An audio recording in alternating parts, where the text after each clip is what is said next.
labai ačiū ir labai man kažkaip keliai jums tą prieš tokią auditoriją, labai smagu, kad jūs čia tiek daug susirinko. Na, aš pabandysiu iš tiesų pakalbėti apie tai, kokios yra pasaulinės tendencijos žiniasklaidos, vakaruose, daugiausia galbūt Amerikoje ir visam vakarų pasaulyje.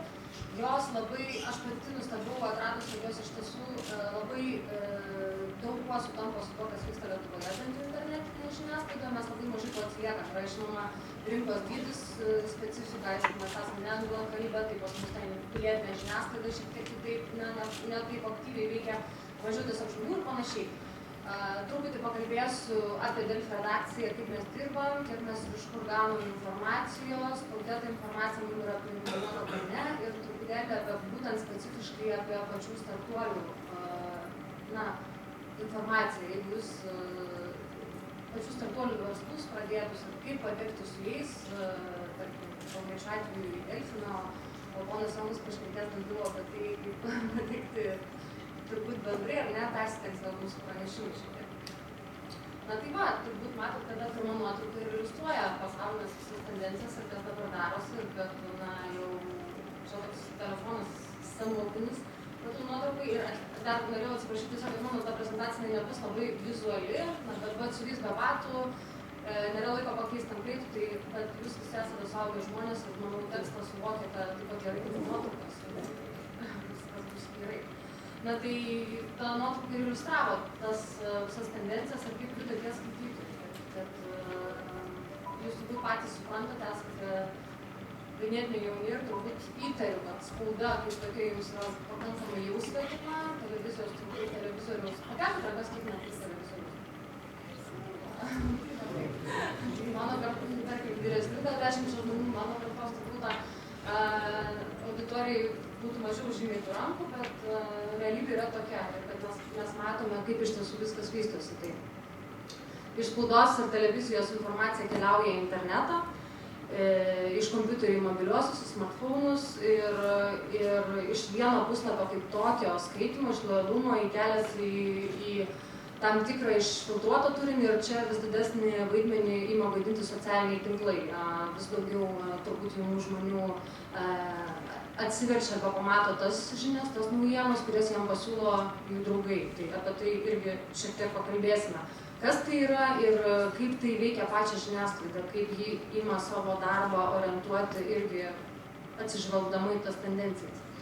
Na, iš tiesų, turbūt patys pastebit, kad tų naujienų kanalų, formatų, kokiu būdu ta informacija yra prieinama, jų skaičius nuolat auga.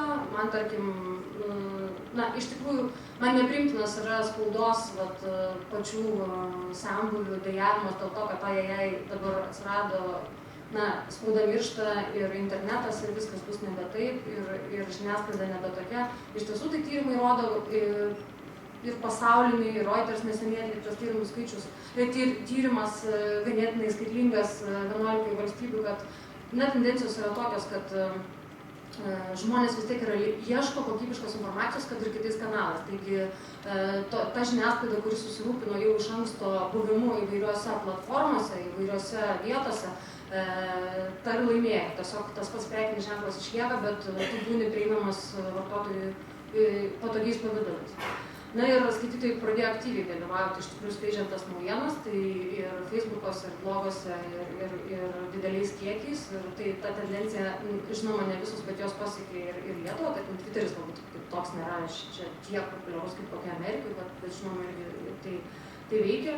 Ir nauja, tarkim, vienas iš tokių naujesnių tendencijų yra, kad kadangi yra didžiulis informacijos srautas, reikia kažkaip atsirinkti iš to srauto, tai prasideda įvairūs naujienų personalizacijos būdai, kaip tas naujienas išfasuoti, išpušiuoti ir išdalinti tiem žmonėm, kurie susidomėję yra tam tikrom naujienom, tam tarnauja įvairios priemonės.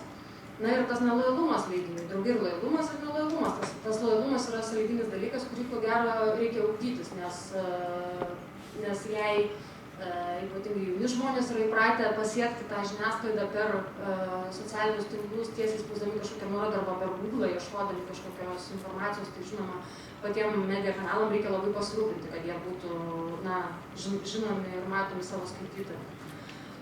Ir skaitytojai dabar labiau negu anksčiau pradėjo lemti, kokia naujiena yra svarbi.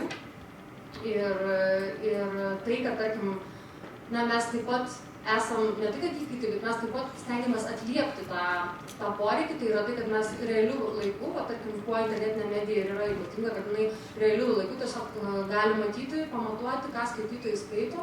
Ir ne tik, ką jie tuo metu skaito, bet ką jie skaito dar, kurie nueina iš, tarkim, šio teksto, kas dar jos domina ir panašiai.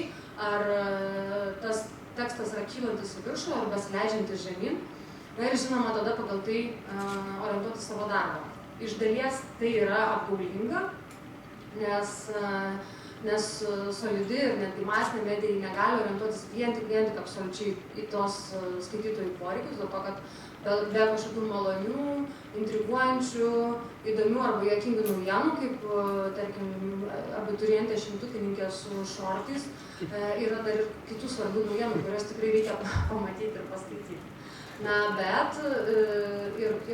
Bet vis tiek tai žinoma, kad mūsų darbotvarkė tai lemia ir žinoma, kad diktuoja ir mes patys jaučiam tą spaudimą ir kuo daugiau priemonių mes turime, tuo tas spaudimas mums patiems auga. Nes jeigu tu anksčiau, tarkim, kai tu nematai tos rodiklės, krentančias žemyn, top 5 esančios naujienos, tai tu kažkaip dar ją gal palaikysi, gal pagalvosi, kad tai yra svarbu, bet kai tu matai ir tau tai vaga akis, tada žinoma galvoji, ko ją keisti.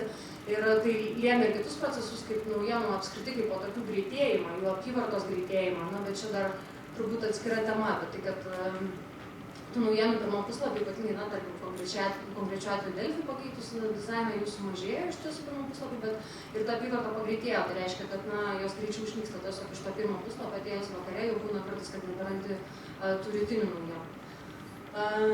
Taigi, medija tampa vieta ir taip pat ir komunikacija, žmonės šerinasi tavo informaciją, žiniasklaidos informaciją Facebookas ir žiniasklaidai tai atkreipia dėmesį ir jiems tai irgi taip pat yra labai svarbu, kad būtų tų šerų, kuo daugiau laikų ir panašiai. Iš tikrųjų, kas dar lemia žiniasklaidos gyvenimą?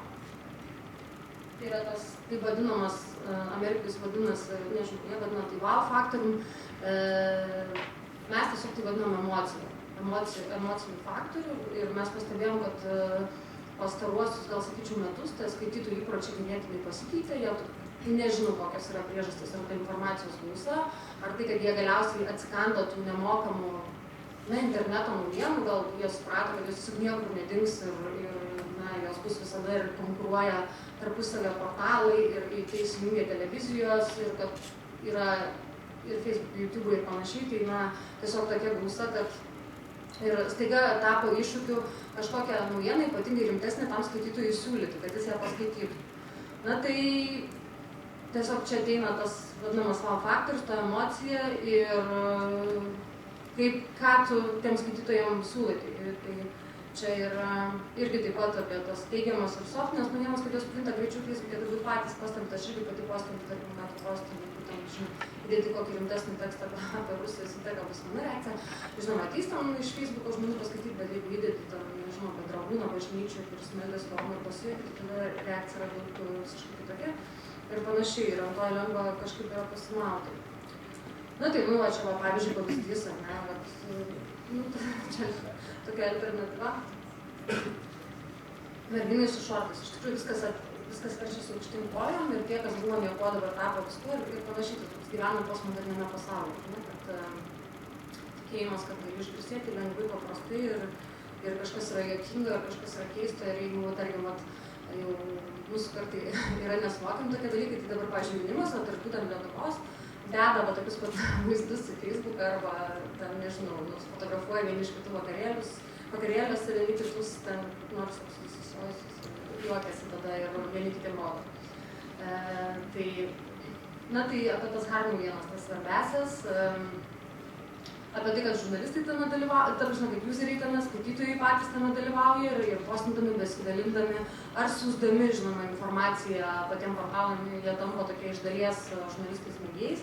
Ir, nežinau, aš nelinkusi esu, iš karto pasakysiu, aš nelinkusi sureikšminti būtent skaitytojų vaidmens, jų indėlių į tą informaciją. Aš manau, kad pas mūsų situacija yra šiek tiek kitokia negu toje pačioje Amerikoje arba Vakarų Europoje, todėl kad ir dėl auditorijos dydžio, ir dėl to, kad ta informacija, kuri ateina iš skaitytojų, ji dažniausiai būna tokia reikalinga tai galinga dar tokį papildomą darbą. Jinai yra labai svarbi, jie buvoja ten, kur mes negalim pabūti, mes juos raginam taip pat siūsti ir jie labai nori, jie siunčia ir nuotraukos ir nuomonės ir panašiai, va čia priešia gimtadienį 3 metų šventame šią savaitę, bet esmė yra tame, kad dažniausiai vis tiek, tai, kad būtų ta informacija patraukli skaitytojams, prie jos reikia dar gerokai padirbėti. Tai aš manau, kad čia yra, tarkim, Lietuvos atveju viena iš pagrindinių priežasčių, kad kodėl ta pilietinė žiniasklaida nepakeis profesionaliosios, nes nėra pakankamai maža, stichiška ir nepakankamai kokybiška.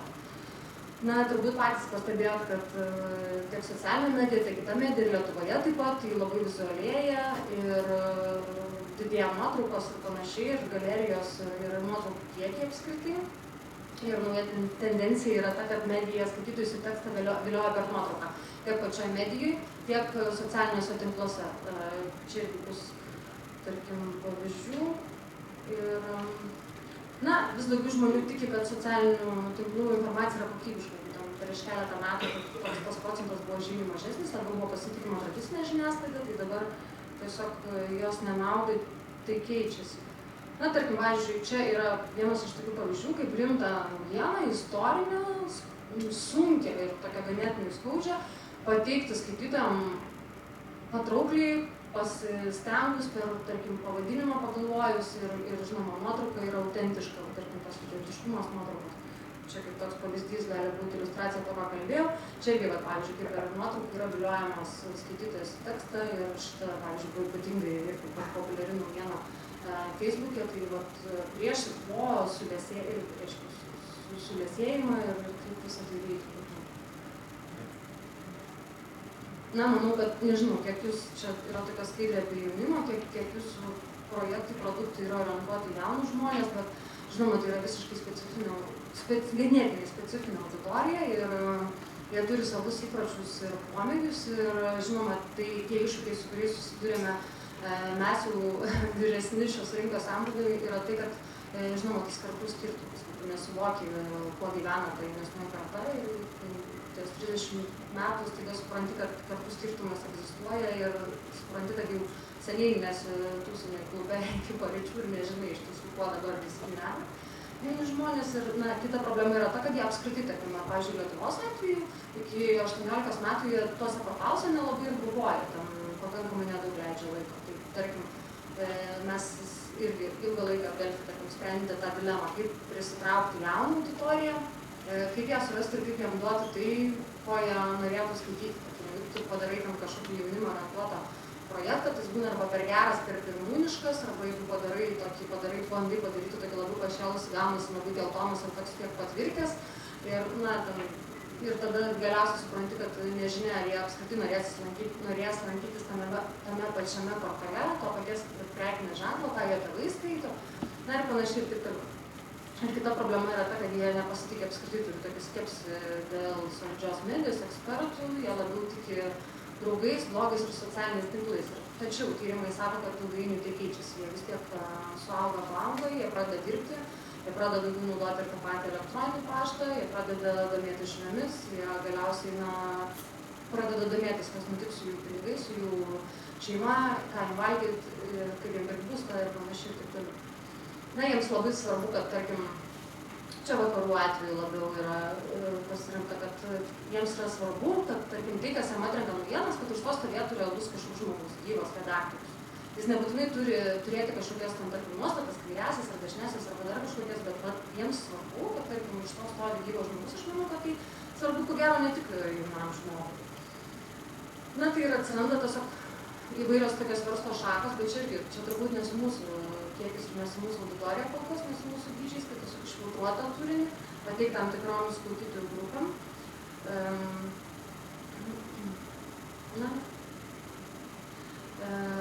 Kaip pasikeitė medijos laikysena. Aš tai manau, kad tas postūmis yra tiesiog labai didelis ir kritiškas. Ir jeigu anksčiau spauda turėjo didelį įtaką, buvo arogantiški ir tiesiog laukdavo, kada pas juos ateis ir patys šaltiniai ir tie patys skaitytojai išdidžiai atrinkdavo laiškus, kuriuos galėtų išspausdinti, ką spausdinti, ko nespausdinti ir panašiai. Tai dabar ta situacija visiškai radikaliai keičiasi, ta medija turi būti sykiu ir nuolanki, besistengdama įtikti vartotojų poreikiam ir agresyvi, taigi kažkaip pakišti po nosim vartotojui tą žinutę, tą naujieną, tas nuotraukas, kurių jis galbūt nepamatytų. Na tai va, tai čia yra patirtis pavyzdys, kad per naujieną iš socialinius tinklus ir panašiai pradėti tiesiog galvoti, žiūrėti, labai stebėti, ką tavo skaitytojai mėgsta, ką ir kada skaito, tarkim, ką skaito ryte, ką vakare, tai irgi skiriasi, tarkim, nuolat stebėti, yra nuolatinė stebėsena ir išvados ir analizės. Iš tikrųjų, JAV ekspertai pranašauja ir sako, kad elektroninio pašto privalumais pradeda visi naudotis ir vėl iš naujo atranda tiksliau ir kadangi tai iš tiesų įvyko iš dalies dėl išmaniųjų telefonų, tai kad galimybė dažnai elektroninį paštą patikrinti, taigi galima ten siųsti ir naujienlaiškius ir medija tai išnaudoja puikiai. Na ir video vaidmuo, žinoma, išlieka labai svarbus, koks jisai bus ir kaip pasieks vartotoją, kad YouTube'as yra vienas iš pagal tyrimus, to paties Harvard Business Review buvo spausdinta prieš keletą mėnesių tyrimai, kągi vartotojai daro mobiliuosiuose telefonuose, tai YouTube'as tam užima kažkokį, nežinau, ganėtinai didelę pirago dalį. Aš kažkaip, na, jau netgi ir vyresnės turbūt auditorijos vis dažniau susirinkę draugai vieni kitiem rodo, kokius nors video ir juokiasi iš to paties YouTube'o. Na, bet tai nėra vien tik tai juokų vieta, iš tikrųjų tyrimai rodo, kad vartotojai ten ieško su naujienomis susijusių dalykų ir jų vartojimas vis dar auga ir irgi yra labai svarbu tas emocinis faktorius. Emocinis faktorius, autentiškumo faktorius ir panašiai.